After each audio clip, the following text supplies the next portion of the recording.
السلام علیکم ناظرین۔ ہاتھ سے شہوت پوری کرنے یعنی مشدزنی کے کئی جسمانی، ذہنی اور روحانی نقصانات ہو سکتے ہیں، خاص طور پر اگر اسے کثرت سے کیا جائے۔ نمبر 1، جسمانی نقصانات۔ بار بار مشدزنی کرنے سے جسم کمزور ہو جاتا ہے اور بعض افراد کی منی بھی کم ہو جاتی ہے۔ جب مرد میں منی کم ہو جائے تو پھر اس کا عضوی تناسل بھی سختی نہیں پکڑتا، اور ایک شادی شدہ مرد کے لیے عضوی تناسل کی سختی انتہائی ضروری ہوتی ہے۔ جب عضو میں سختی نہیں ہوگی تو وہ عورت کی شرمگاہ میں اندر داخل نہیں ہوگا اور شرمگاہ کے منہ میں ہی منی خارج کر دے گا۔ تو یہ پریشان کن لمحہ ہوتا ہے عورت اور مرد دونوں کے لیے۔ اس حرام کام سے بچنا بہت ضروری ہے۔ نمبر 2، ترک تعلقات۔ مشدزنی کی عادت بعض اوقات میاں بیوی کے تعلقات اور سماجی رابطے کی خواہش کو کم کرتی ہے۔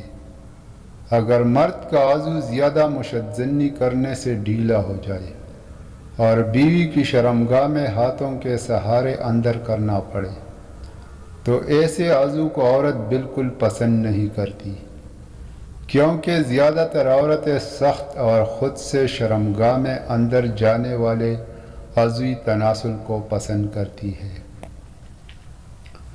نمبر 3، روحانی اور مذہبی نقصانات۔ اسلام سمیت کئی مذاہب میں مشدزنی کو ناپسندیدہ یا حرام تصور کیا جاتا ہے، اور اس کے نتیجے میں فرد اپنے روحانی اعمال میں کمی محسوس کر سکتا ہے۔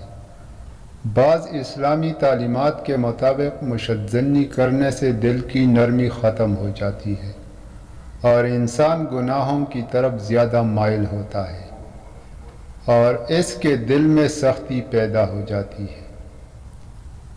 اگر آپ کو بھی یہ عادت نقصان دہ لگ رہی ہے تو اسے چھوڑنے کے لیے پیشہ ورانہ مدد حاصل کرنا یا مثبت سرگرمیوں میں مشغول ہونا فائدہ مند ثابت ہو سکتا ہے۔